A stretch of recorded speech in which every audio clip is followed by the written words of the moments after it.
Témoignage d'Alice von Berchem. Cette nuit-là, je choisis Dieu. Chapitre 9.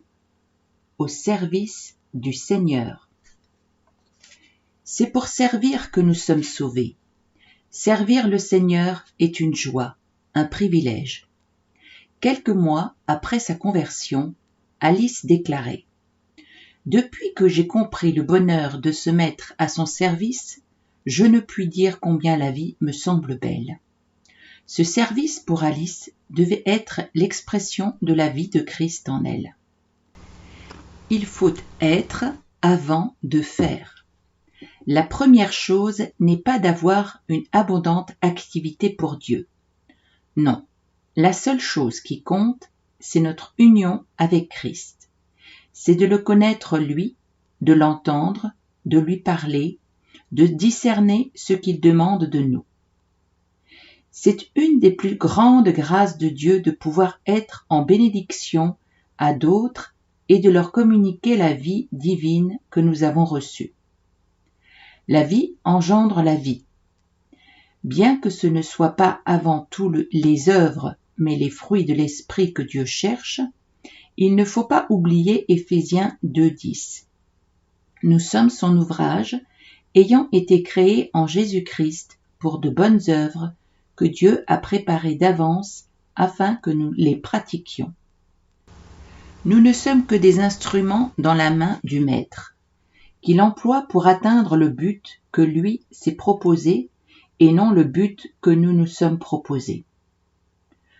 Nous ne devons pas uniquement recourir au Saint-Esprit pour qu'il nous aide à accomplir nos œuvres, mais c'est pour nous qui devons être constamment à la disposition de l'Esprit de Dieu pour que Dieu puisse accomplir son œuvre en nous et dans le monde. La prière était pour Alice le moyen d'action qu'elle considérait comme le plus efficace. Dieu me demande avant tout une vie de prière, mais je ne sais pas encore assez racheter le temps pour ce travail. Cependant, Dieu m'a fait la grâce, surtout dernièrement, de pénétrer plus profondément dans l'intercession.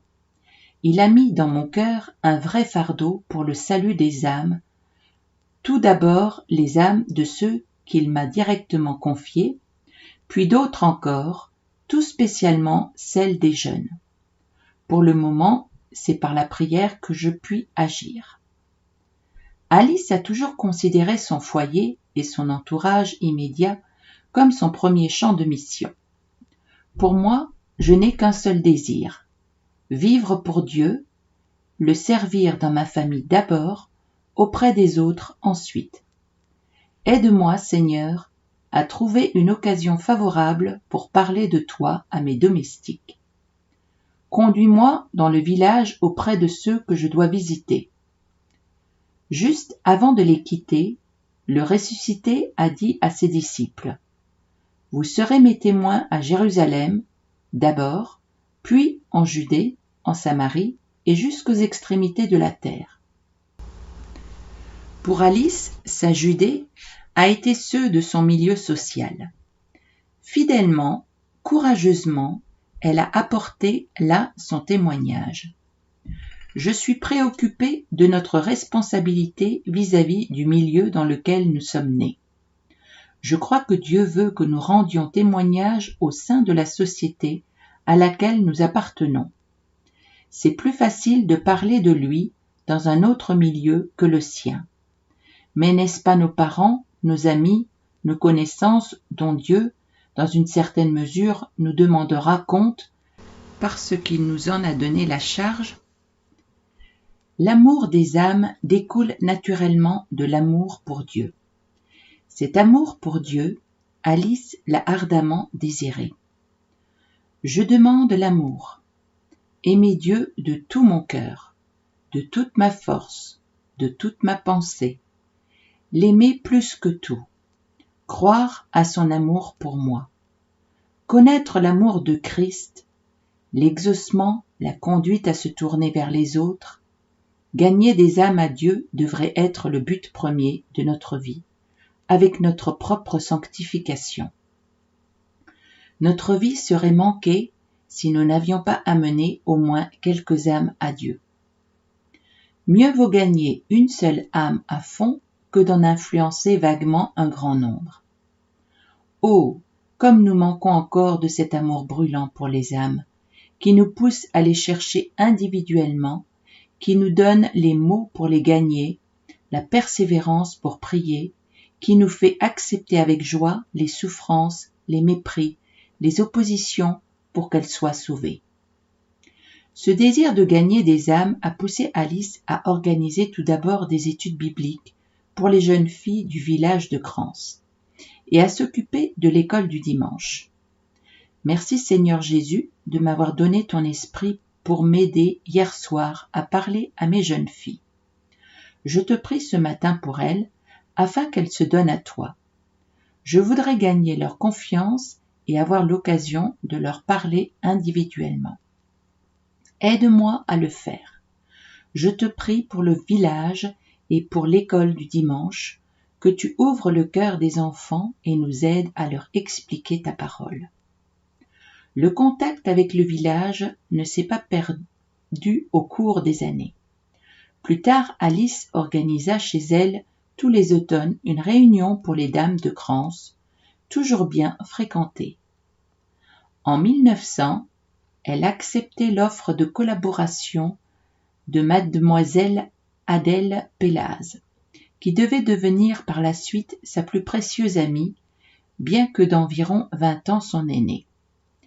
Mademoiselle Pélaz avait fondé à Genève en 1878 l'œuvre de l'Étoile, mission populaire pour jeunes gens.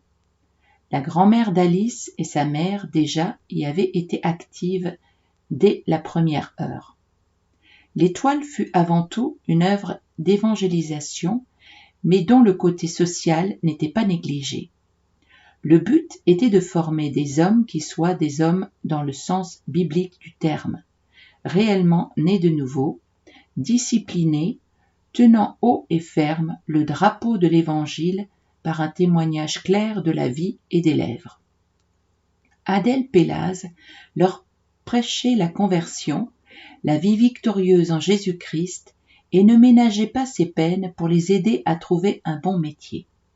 C'est ainsi qu'elle réussit, en quelques 60 ans, persuadée qu'elle était que le monde se perd entre 15 et 25 ans, à transformer un citoyen utile en un chrétien authentique, une foule de jeunes gens désœuvrés, livrés au mal souvent, et qui rôdaient dans les rues de Genève. En guise de récompense, le Conseil d'État de Genève lui accorda libre accès aux prisons, ainsi que la franchise de port. Je considère comme un des grands privilèges de ma vie d'avoir pu travailler pendant près de 40 ans aux côtés de mademoiselle Pélaz. Je ne saurais dire tout ce qu'a été pour moi ce contact intime, cette communion d'âme dans ce travail captivant parmi les jeunes gens. Nos comités, la préparation des séances du dimanche toujours si variées, nos moments de prière, notre correspondance qui me tenait au courant lorsque j'étais absente, des préoccupations et des joies inhérents au travail, tout cela était pour moi un exemple admirable de fidélité, d'exactitude, de soin, de perfection dans les moindres choses. Nous avons été encouragés à l'Étoile. Plusieurs jeunes gens ont passé par une conversion profonde. Un ouvrier typographe, aux tendances très socialistes, nous a raconté comment Dieu lui avait ouvert les yeux. Il voudrait être maintenant un trait d'union, d'amour entre les ouvriers et les patrons. Il sent vivement que ce qui manque des deux côtés, c'est l'amour pour Dieu et l'amour des uns pour les autres. Sans cet amour, c'est la guerre entre les classes. Il est beau de voir la puissance de transformation de l'Évangile. Vers la même époque, au début du siècle, Alice, comme nous l'avons déjà relevé, entra en étroite relation avec le fondateur de l'orphelinat de Burtigny.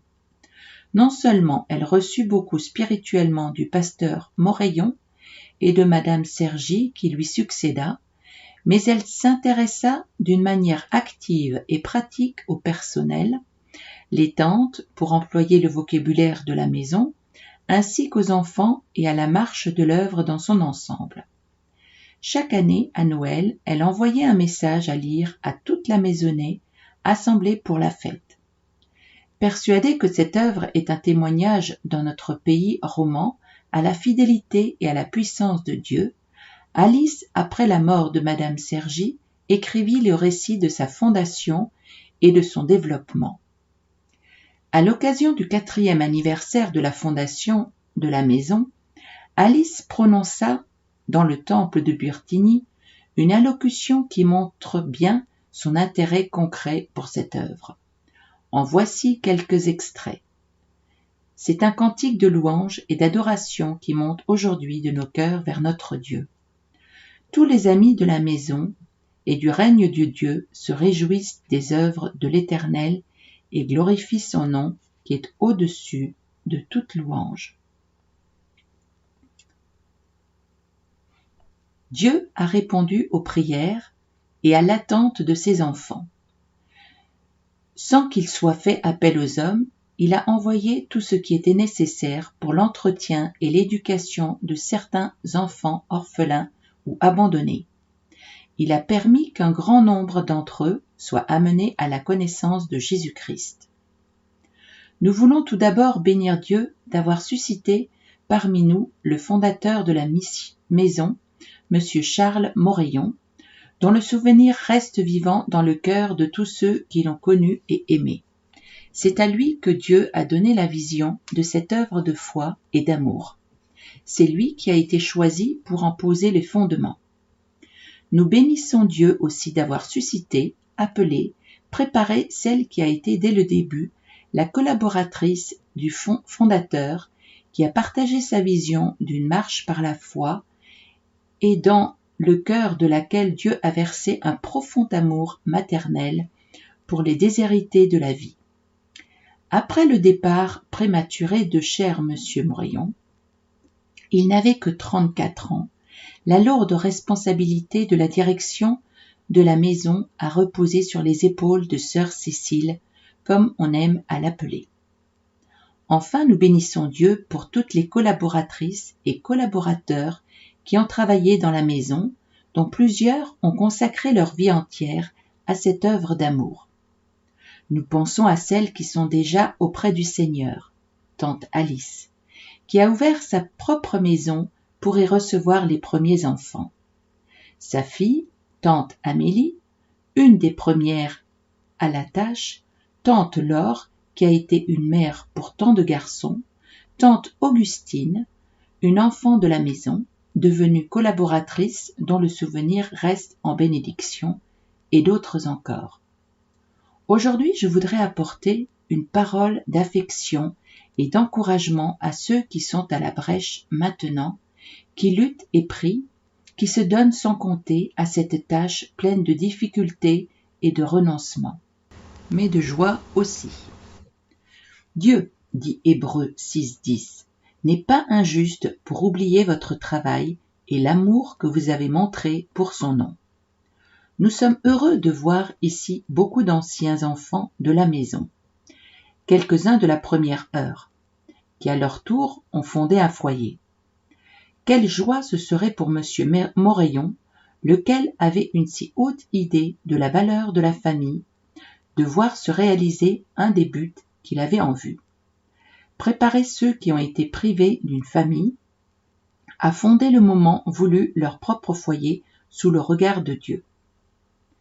Quelques passages des lettres de M. Morayon feront mieux connaître ce service de Dieu d'une si grande humilité. Il ne voulait pas être appelé directeur, car vous n'avez qu'un seul directeur qui est le Christ, disait-il. Il ne voulait être que le pasteur de la maison et paître les brebis qui lui étaient confiées, se disant le serviteur de tous. Mes études étaient loin d'être terminées, écrit-il. Que le Seigneur attire vers les déshérités toutes mes pensées. Depuis lors, je suis entré dans le ministère, et avec le temps, l'œuvre que le Seigneur voulait me confier s'est précisée dans mon esprit. glorifier notre Père céleste en travaillant au relèvement de la famille. Les enfants abandonnés doivent être recueillis. C'est par là que nous devons commencer. Vous n'ignorez sans doute pas que notre Père céleste veut des débuts d'autant plus modestes qu'il fonde plus d'espérance sur l'une ou l'autre de ses œuvres, et cela afin que les hommes n'en puissent tirer aucune gloire, mais qu'ils soient obligés de reconnaître que c'est lui seul qui les a mis au large. Ce dont je me réjouis fort, c'est non seulement de m'occuper des êtres inutiles et malheureux, mais encore de montrer à ceux qui nous traitent d'exaltés, parce que nous nous confions uniquement aux promesses et aux ordres du Maître, que réellement il y a pour ceux qui se confient en lui un Dieu qui entend et qui délivre. Nous pourrions multiplier ces citations et raconter les miracles de Dieu en réponse aux prières de son serviteur. Le temps nous manque, mais nous voulons dire que Dieu a répondu à sa foi. Après la mort de M. Morayon, la maison, sous la direction de chère sœur Cécile, a pu continuer son œuvre d'amour dans la ligne tracée par son fondateur, et Dieu a pourvu d'année en année, de jour en jour, pendant ces 40 ans, envoyant en réponse à la prière de la foi tout le nécessaire pour l'entretien des centaines d'enfants qui ont trouvé ici une famille, l'affection maternelle dont ils étaient privés et la connaissance de Jésus-Christ. Nos vœux en cette journée anniversaire se résument par les paroles du psaume 115. Vous qui craignez l'Éternel, confiez-vous en l'Éternel. Il bénira ceux qui craignent l'Éternel, les petits et les grands. L'Éternel vous multipliera ses faveurs, à vous et à vos enfants. Soyez bénis par l'Éternel qui a fait les cieux et la terre. En juin 1920, Crans s'est ouvert pour recevoir le congrès missionnaire international qui, pour la première fois après la Première Guerre mondiale, réunissait les dirigeants des principales missions des pays belligérants. Il s'agissait de loger une trentaine de congressistes et recevoir environ 50 personnes pour les repas pendant les 8 jours. Alice ne s'en est pas effrayée. Ce ne sera pas une petite affaire, avoue-t-elle, mais je ne crois pas que ce soit difficile, surtout à cette saison où il y aura fruits et légumes. 2 ans après, nous avons encore reçu le congrès des associations chrétiennes d'étudiants, sous la présidence de John Mott comme le précédent. L'intérêt d'Alice était naturellement gagné à la cause missionnaire. Elle a sans cesse porté dans la prière la mission et a suivi de près la carrière de bien des serviteurs et servantes de Dieu en terre païenne. Quelques années après la Première Guerre mondiale, Alice fit la connaissance d'une Anglaise, Madame Dunn Pattison, venue pour un séjour en Suisse avec ses 2 enfants. Madame Dunn Pattison, sœur d'un missionnaire au Japon bien connu dans les pays anglo-saxons, Monsieur Paget Wilkes, était une femme de vision, de prière et de foi. Désireuse de faire quelque chose pour la Suisse, en signe de reconnaissance pour le recouvrement de la santé de ses filles, elle réunit quelques enfants à Château d'Oex, où elle était venue s'installer, et leur parla de la Bible. Effrayée de leur ignorance, elle eut le désir de voir se développer en Suisse l'œuvre fondée en Angleterre en 1867 sous le nom de Children's Special Service Mission, mission spéciale pour les enfants, et qui, dès 1879, fut doublée par la Scripture Union, Ligue pour la lecture de la Bible.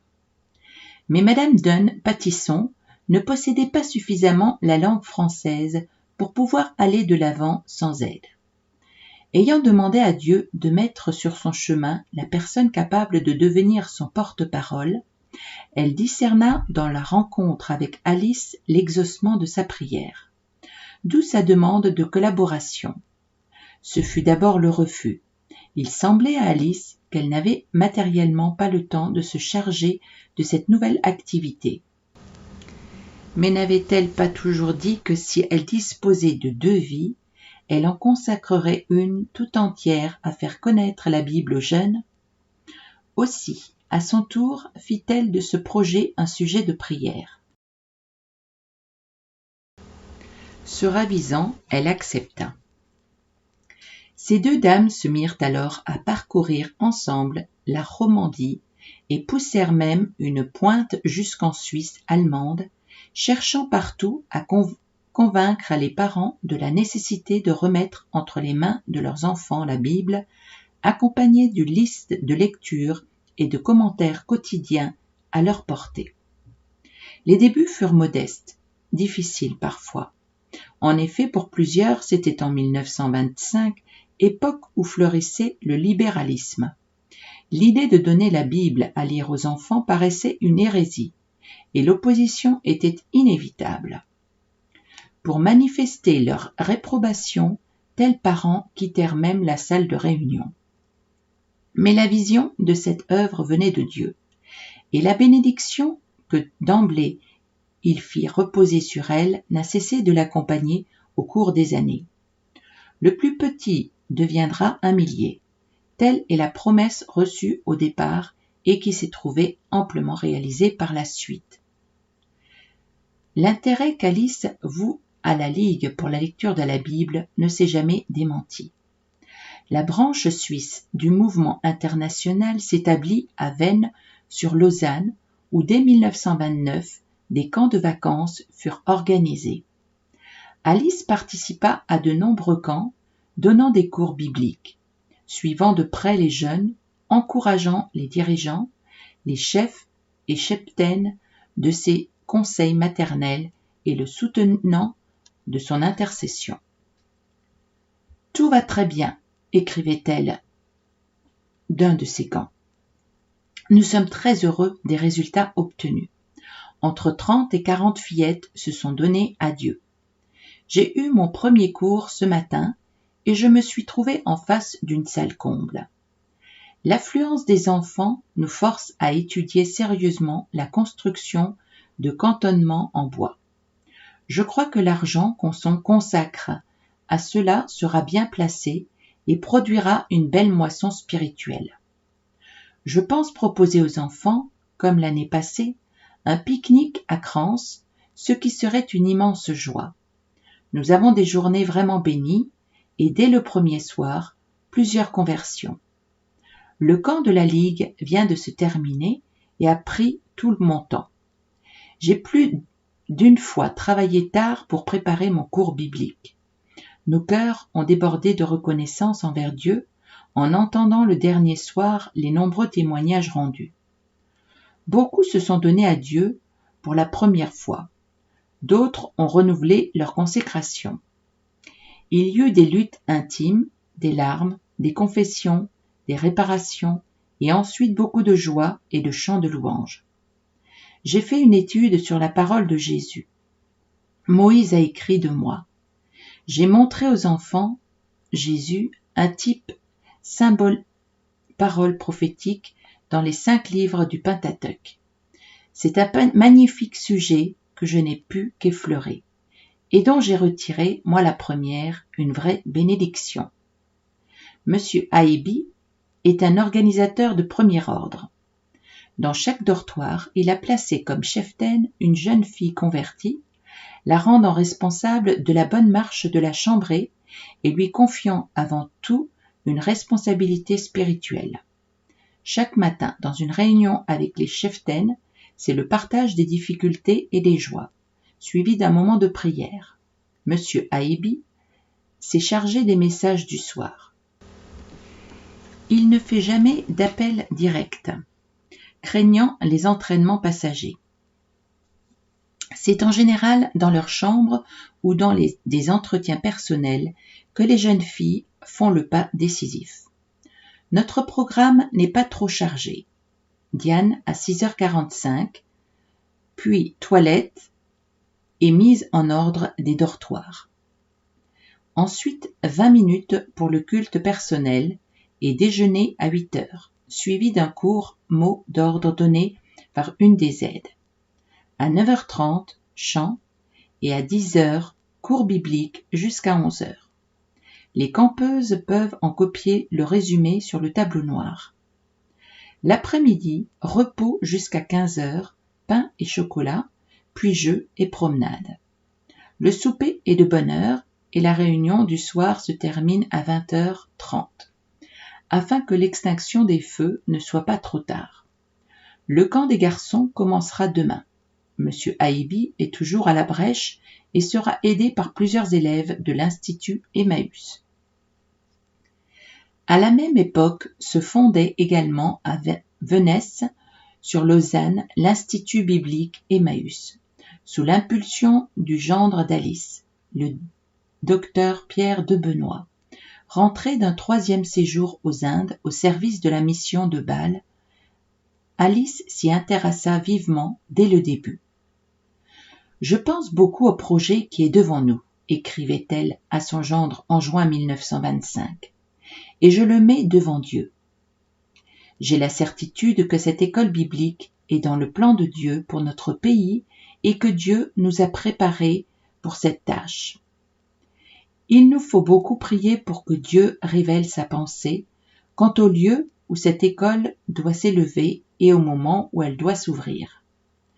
Vous savez que mon ardente prière est que ce soit une maison qui serve à sa gloire et permette à beaucoup de jeunes d'être affermis dans sa parole pour devenir des témoins fidèles de Jésus-Christ. Les temps sont si sérieux. Travaillons pendant qu'il fait jour. Naturellement, je ne voudrais pas vous entraîner trop vite sans que vous ayez de votre côté reçu clairement le mot d'ordre de Dieu. C'est une œuvre de foi. Si Dieu appelle, il donnera tout ce qu'il faut. Les hommes pour vous aider dans l'enseignement et le travail matériel, les élèves et l'argent nécessaires. Il vous sera fait selon votre foi. Si tu crois, tu verras la gloire de Dieu. À sa fille Odette, responsable avec son mari de la nouvelle école. L'or et l'argent sont à Dieu, et je lui demande de répandre sur vous et sur tous ceux qui sont à Emmaüs sa pleine bénédiction spirituelle et matérielle. Je vous envoie la promesse de Malachie 3:10. Mettez-moi de la sorte à l'épreuve, dit l'Éternel des armées, et vous verrez si je n'ouvre pas pour vous les écluses des cieux, et si je ne répands pas sur vous la bénédiction en abondance. Je comprends que vous sentiez, Pierre et toi, que la tâche est grande, mais je sais que Dieu vous aidera et qu'il agira pour vous. J'aime dans les psaumes les 3 temps, passé, présent et futur, du verbe agir. Psaume 52, 11. Je te louerai toujours parce que tu as agi. Psaume 57, 3. Je crie au Dieu très haut, au Dieu qui agit en ma faveur. Psaume 37, 5. Mets en lui ta confiance et il agira. J'ai été poussé de demander à Dieu qu'il vous envoie les élèves de divers pays qui puissent ensuite porter l'Évangile à leur propre peuple. La difficulté sera le manque de ressources pour le paiement des pensions, surtout chez les nations pauvres. Et je prie Dieu de susciter de nouveaux amis. Une fois l'école fondée, Alice se tint au courant de tout ce qui concernait la direction, les professeurs qu'elle désirait fermes sur le fondement de l'autorité des Écritures, et les étudiants. Elle les portait tous dans une fidèle intercession et une correspondance suivie s'établit entre elle et plusieurs élèves, jeunes filles qu'elle aimait à appeler ses filles. Ces jours-ci, j'ai des rendez-vous avec mes filles, qui terminent toute leur 2e année d'études et que je désire voir tranquillement, écrivit-elle un jour à son mari. J'ai de grandes espérances pour Emmaüs, lui confie-t-elle, l'année de ses 40 ans de mariage, année qu'elle voulait marquer par un service particulier. Nous demandons à Dieu de nouveaux élèves, puisque plusieurs vont terminer leur stage en juillet. J'ai un projet et j'espère que tu seras d'accord. Les recevoir ici, un samedi soir, invités pour un repas avec eux, quelques étoiliens. Ceux chez qui l'on voit se dessiner une vocation, puis organiser pour le dimanche après-midi une grande réunion de jeunesse. J'ai eu autrefois à plusieurs reprises des réunions à Crans pour les jeunes, mais rien ces dernières années. Et à côté de mon désir de faire connaître Emmaüs, j'aimerais faire quelque chose pour notre coin de pays. Ces réunions du mois de juin au château de Crans sont devenues traditionnelles et ont continué même après la mort d'Alice. On a vu jusqu'à 1 millier de personnes se presser sous les beaux arbres du parc pour ce qui s'appelle la journée de la Bible. 5 ans après l'ouverture d'Emmaüs, Alice racontait à ses enfants: « Je suis très heureuse de trouver ici, comme aide de pierre pour le travail d'évangélisation, M. Aibi, si plein de vie et qui a une grande puissance spirituelle. Partout où il est appelé, les résultats sont remarquables. Aussi est-il souvent loin, car on le demande de tous les côtés. J'ai grand plaisir à voir un peu les élèves, au nombre de 18. 8 jeunes gens et 3 jeunes filles ont terminé leurs études et la plupart ont déjà leur champ d'action en vue. Si beaucoup de carrières sont encombrées actuellement, il n'en est pas de même pour les champs de mission et d'évangélisation. Ces multiples intérêts dans l'œuvre de Dieu ouvrirent à Alice bien des portes en Suisse romande, et l'on est émerveillé en relisant ses lettres de l'étendue de son activité. J'ai été très encouragée par le nombre public de dames et de jeunes filles venues à mes réunions à Courtes, comme Morette, Tavanès, Tramelan. Là, on me dit qu'il devait y avoir 300 personnes. C'est l'Église nationale qui m'a fait venir, et c'est le livre de René qui m'ouvre les portes. J'ai été heureuse de pouvoir travailler aussi pour la Ligue, et je pense que 3 ou 4 groupes vont se former. J'ai devant moi encore quelques réunions à l'Étoile. 2 lundis à la salle centrale, une réunion de directeurs en directrice de l'espoir, où je dois parler de la Ligue. Je ne puis répondre à toutes les demandes que je reçois, mais je suis heureuse des occasions qui me sont données de dire aux autres ce qui remplit mon cœur. Je viens d'avoir des journées bien remplies dans le canton de Neuchâtel. Rassemblement annuel des unions chrétiennes de jeunes filles à Montmolin, réunion de dames et de jeunes filles à Neuchâtel, à Saint-Aubin, rencontre des enfants de la Ligue, groupe nombreux et très bien dirigé par l'institutrice de ce grand village qui m'a bien encouragée en me parlant des bons résultats obtenus. Plusieurs enfants espèrent qu'il y aura de nouveau un camp cet été à Venesse et mettent tous leurs sous de côté dans ce but. Le soir, nombreuses réunions de dames et de jeunes filles. Ce qui m'ouvre les portes, c'est que je suis la mère de René de Benoît. Je suis toujours touchée et émue de la manière dont on me parle d'elle et du bien qu'a fait son livre. J'ai eu à tenir plus de 20 réunions depuis un mois, plus celles qui me restent encore. Il est temps que je parte pour Paris et rentre dans le silence pour avoir plus de temps pour ma propre âme et pour me laisser tout à nouveau enseigner par Dieu. Pourtant le travail aussi nous unit à Dieu, car nous ne pouvons donner que ce que nous avons reçu d'en haut, et il faut toujours prier pour apporter un message qui porte quelques fruits. Celui qui arrose est le tout premier arrosé. Les occasions de rendre témoignage ne se sont pas seulement présentées à Alice en Suisse romande.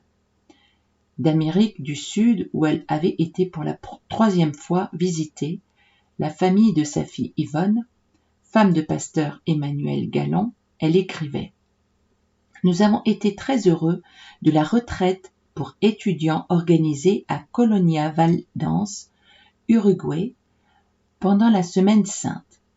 L'Esprit de Dieu était à l'œuvre, et plusieurs de ces jeunes gens ont rendu un témoignage émouvant.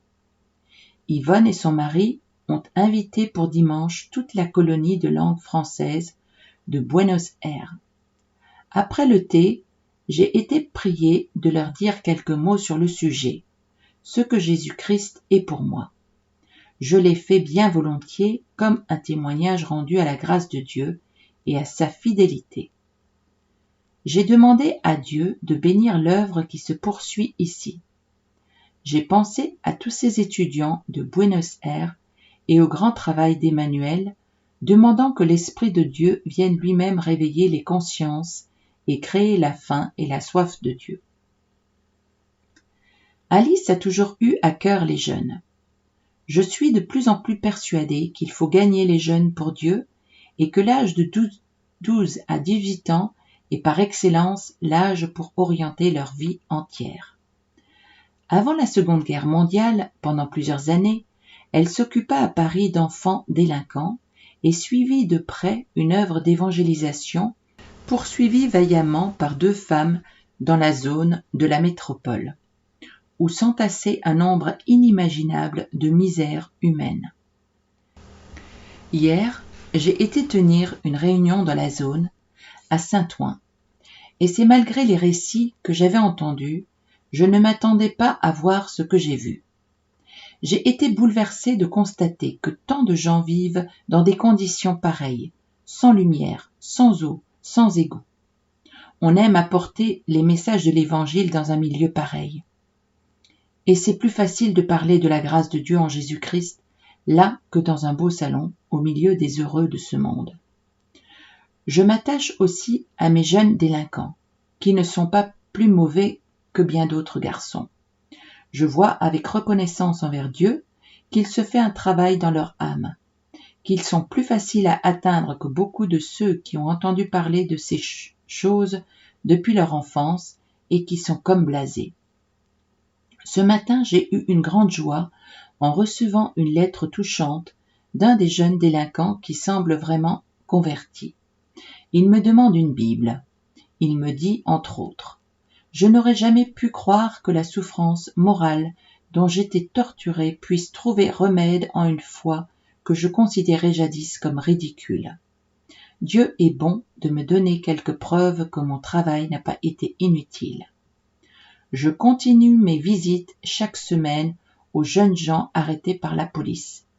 C'est un petit travail que Dieu me confie et que je fais avec joie. » Par la plume, Alice a aussi exercé tout un ministère. Elle nous a laissé plusieurs livres. C'est tout d'abord une plaquette qu'elle publiait sur sa mère, puis le livre sur sa fille Renée, sans se douter de l'influence lointaine et bénie que ces pages allaient exercer. Après la mort de Renée, en février 1919, elle rassembla quelques souvenirs et fragments de lettres avec l'intention de les faire multigraphier à une 50aine d'exemplaires pour les membres de la famille. Plusieurs demandes d'imprimer ces documents amenèrent à la publication d'un petit volume qui atteignait en une année un tirage de 10 000 exemplaires en 4 éditions successives. La première édition de 2500 exemplaires s'était enlevée en 15 jours.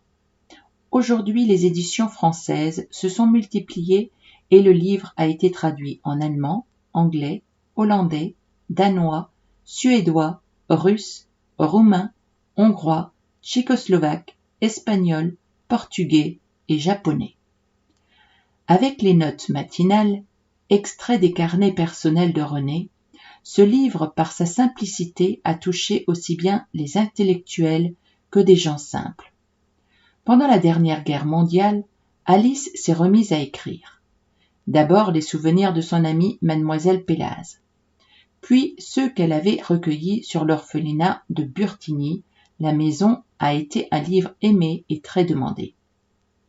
Ayant connu personnellement le sadour Sudar Singh et possédant d'abondantes notes de ses allocutions en Suisse, elle a également rédigé une biographie de ce saint homme de Dieu. J'ai beaucoup travaillé au livre sur le sadhu. J'espère tant qu'il pourra faire quelque bien. Je l'ai surtout écrit en vue de la jeunesse, qui ne l'a pas connu, et comme tout ce qui a paru sur lui est épuisé, on ne sait comment le lui faire connaître. J'ai beaucoup reçu moi-même en faisant ce travail, qui m'a mise en contact avec cet humble mais puissant témoin de Jésus-Christ. Plusieurs petites brochures sont encore dues à la plume d'Alice. Le plan de Dieu pour la rédemption du monde. Dieu a parlé. La vie de victoire, le Saint-Esprit, les deux chemins. Pour plusieurs de ses correspondants, dans le cercle de sa famille ou de ses amis, Alice a été une vraie conseillère spirituelle. Le témoignage d'une de ses amies suffira. J'avais lu et relu le merveilleux et si simple petit livre René de Benoît, racontant la joyeuse et entière consécration d'une âme à son Dieu dans la vie de tous les jours.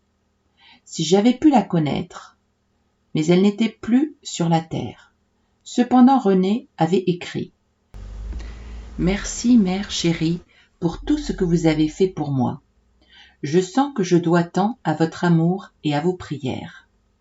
C'est vous qui avez mis devant moi le but auquel seule ma vie doit tendre.